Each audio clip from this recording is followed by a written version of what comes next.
The iPad looked to be in pristine condition, almost as good as new except for a few scuff marks on the screen.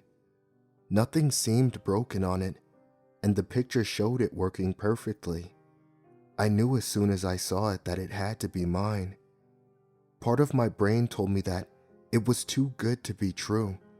$40 for an iPad in mint condition? Something's going on here. But the cheapskate part of my brain won over, and eventually, I found myself setting up a meeting place for the purchase. Both me and the owner of the iPad agreed that the best place to meet up would be at his house. Since it was fairly close to my place, and there was no good place to rendezvous between my place and his. He did give me some bizarre instructions for when I arrived at his house. His email told me to grab the iPad off the porch and slip the money under his doormat. When I attempted to ask him why he couldn't just come out and talk to me, he didn't respond. I should probably have had more doubts about the whole arrangement after that, but I was so blinded by such a good deal that I didn't bother asking any more questions. Soon enough, it came time to make the purchase. I drove 15 minutes to his house, which was in a decent enough neighborhood. The lawns were trimmed and the houses looked clean and well cared for. As soon as I pulled into his driveway, however, I could tell that my new business partner's home was the exception. There were weeds growing throughout the cracks in the sidewalk, and the front porch was covered in random junk, like chairs, radios, and other assorted novelties. I wondered why the HOA wasn't on his case by now. As I neared the door, I noticed a putrid smell coming from inside. Resting upon the welcome mat was the glorious box that apparently held my new device. I pulled the $40 out of my pocket and slid the cash under the mat. Before I left, I called out, "Thank you." Then, I booked it out of there and back to my house. The house just gave me a bad feeling, like something bad had happened or was about to happen there. As I was sitting down in the living room getting ready to open up the cardboard box that stored the device, I noticed some words scrawled in large lettering on the bottom that I hadn't seen when I picked it up. "Check the Notes app," they read in giant messy handwriting.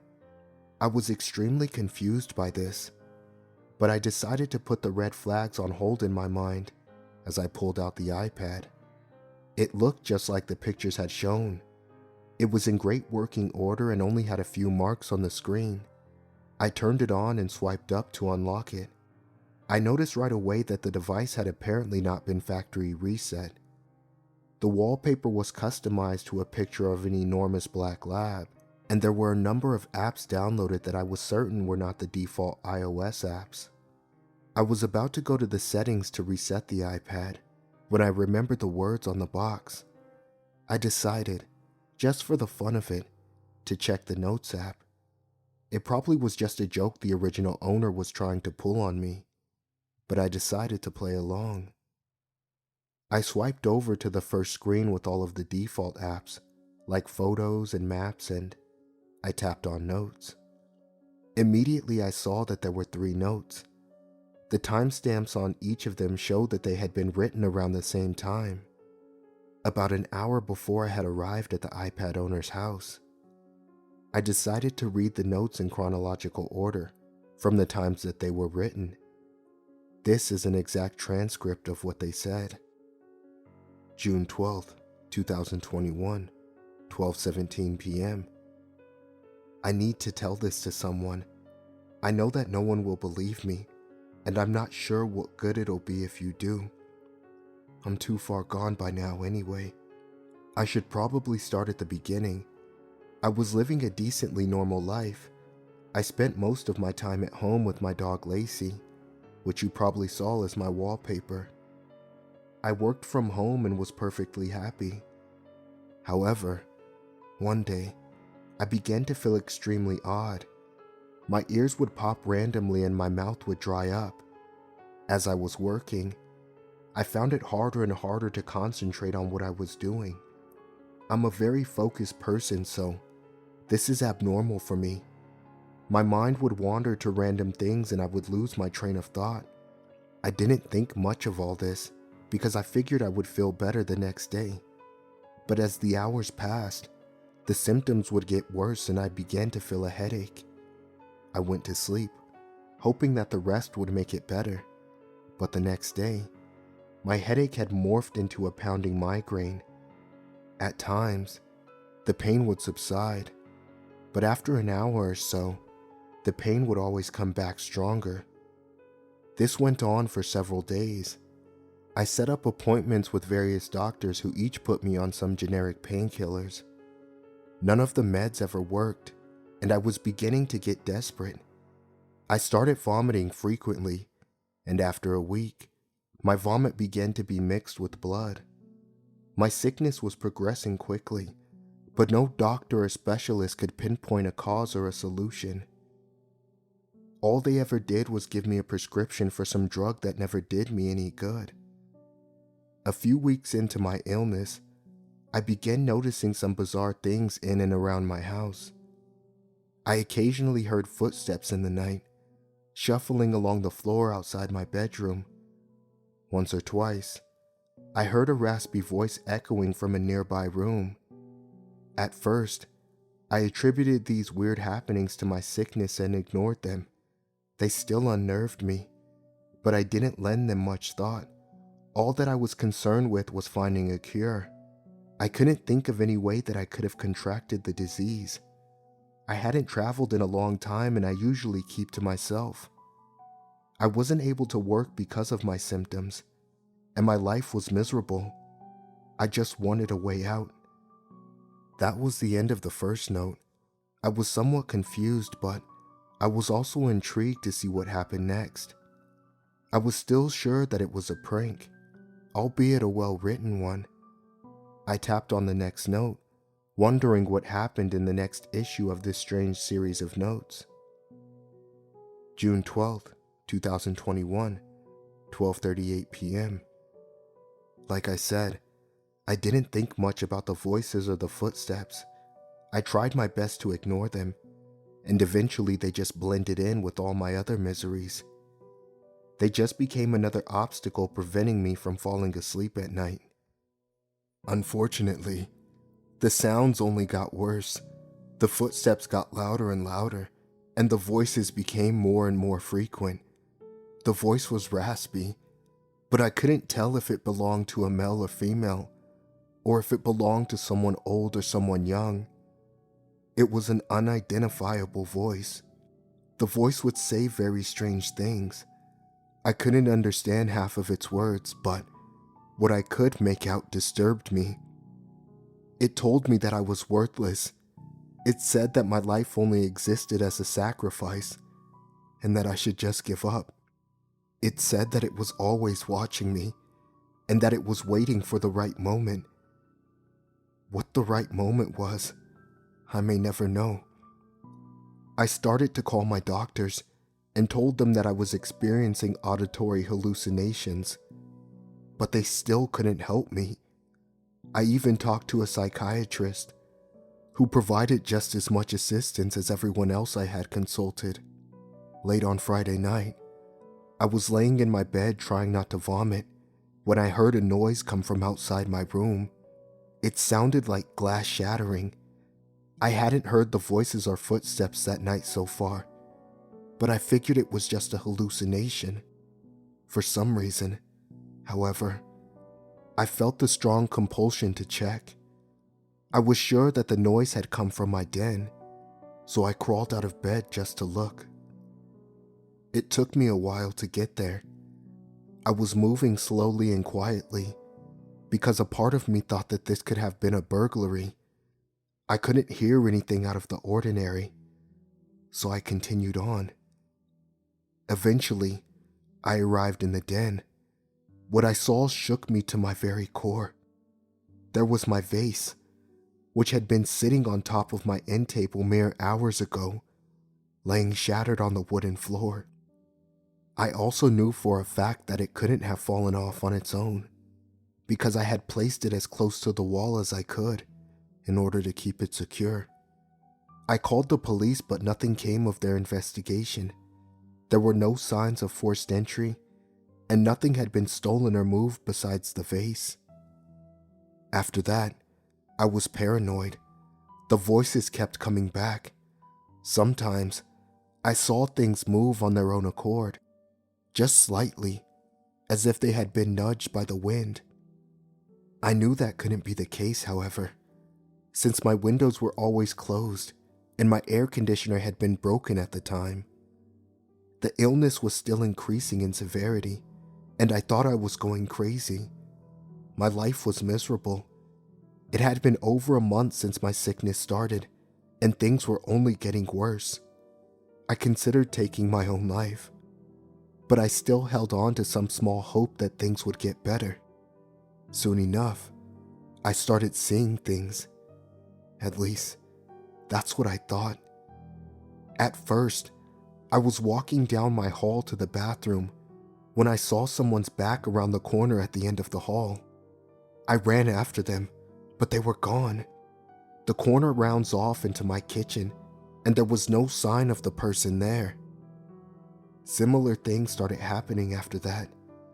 I'd walk into my room to see someone jumping out of my window, or I would see someone slam the door to a closet as I walked past. When I'd investigate these appearances, whoever it was would vanish.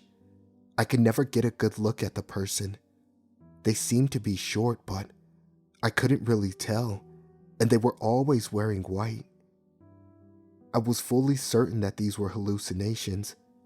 I didn't want to believe that I was going insane, but that was the only logical conclusion. I decided to try and photograph these incidents with my iPad. I would keep it in my hands at all times, and every time I saw something strange moving or someone walk around, I would snap a picture. None of these photos ever turned out. I still have them saved on the device you're reading this on. They look completely normal, like pictures of my hall or bedroom. I was living in a nightmare. I was going completely insane. That was the end of the second note. By now, I was very unnerved. If this whole story was true, then why was the guy telling me this?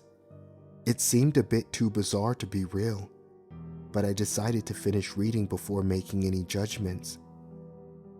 I flicked over to the third and final note and began reading the final chapter of this strange series. I don't have much time, but I need to finish my story. I had given up all hope of photographing the sightings. Instead, I did my best to ignore them. In fact, I gave up hope in general. I knew that there wasn't much hope of me getting better. I had to quit my job because I was still sick and couldn't work. I was neglecting my poor dog Lacey. By now I was resigned to my fate. I was sure I would die soon. I'm only writing this out because of what I saw yesterday. I had woken up in the dead hours of the night. My mouth was parched, and I decided to grab a glass of water from the kitchen. I crawled out of my bed, using my iPad screen as a light to find my way. As I stumbled groggily along, I began feeling very sick. I tried to hold back the urge to vomit and pushed on. As I was nearing the corner that turns off into the kitchen, I heard a sound coming from inside. It sounded like a raspy laugh or giggle. I shuddered, but I chalked it up to my hallucinations and entered the room. As soon as I stepped over the threshold into my kitchen, my heart dropped down into my stomach. I pulled up the iPad and took a picture of it, and this time, it finally turned out. I'm not totally crazy. You can see it for yourself. I think I'm being haunted. My hope is that by telling someone else, by sharing my experience, I'll have freed myself. I'm sorry if the ghosts have passed on to you. Maybe they will. Maybe they won't. If they stay here with me, then at least someone else will know what happened to me. Once the sickness begins, there is no escape. Unfortunately, I feel that I'm too far gone anyway, but I still have hope. That was the end of the guy's notes. I was extremely confused, and I had no idea what to think. This had to be fake. Just this guy trolling me. But I decided to give him the benefit of the doubt and check the Photos app, just to see what this mystery picture was. I left the notes and tapped on Photos. The gallery was filled with random pictures of doors, open windows, and hallways. These were presumably the pictures the original owner of the iPad took when he saw those hallucinations. There was nothing abnormal about them. But the last picture was the terrifying one. The sight has given me nightmares. The picture shows a kitchen, with the camera pointing at the fridge. The photo had clearly been taken with the flash turned on, as it showed the body of a girl lit up with artificial light. The girl was wearing a flowing white dress with lace on the collar. She was unnaturally pale, and her hair was jet black. In the girl's hand, the girl was holding a small cloth doll that looked like an exact replica of her with the same clothes, hair, and eyes. These eyes were definitely the creepiest part of the whole photograph. Her pupils weren't black, they were red, and they were staring straight at the camera. Needless to say, I factory reset the device that very day. I couldn't shake the sight of that girl. Every time I close my eyes, I see her staring into my soul.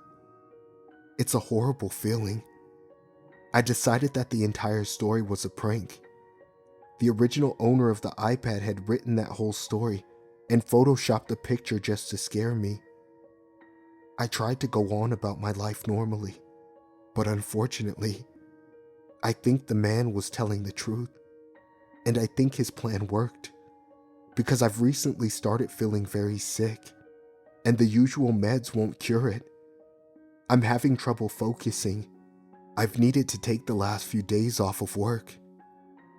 And what's worse, factory resetting the iPad didn't work, because the picture of the little girl sitting on top of the fridge is still saved on the device. I have no idea what to do. Should I sell the tablet on Craigslist like the man did before it's too late? Or do I keep it here until I die, hoping that the ghosts die with me? I hope someone out there knows what to do. I'm running out of options.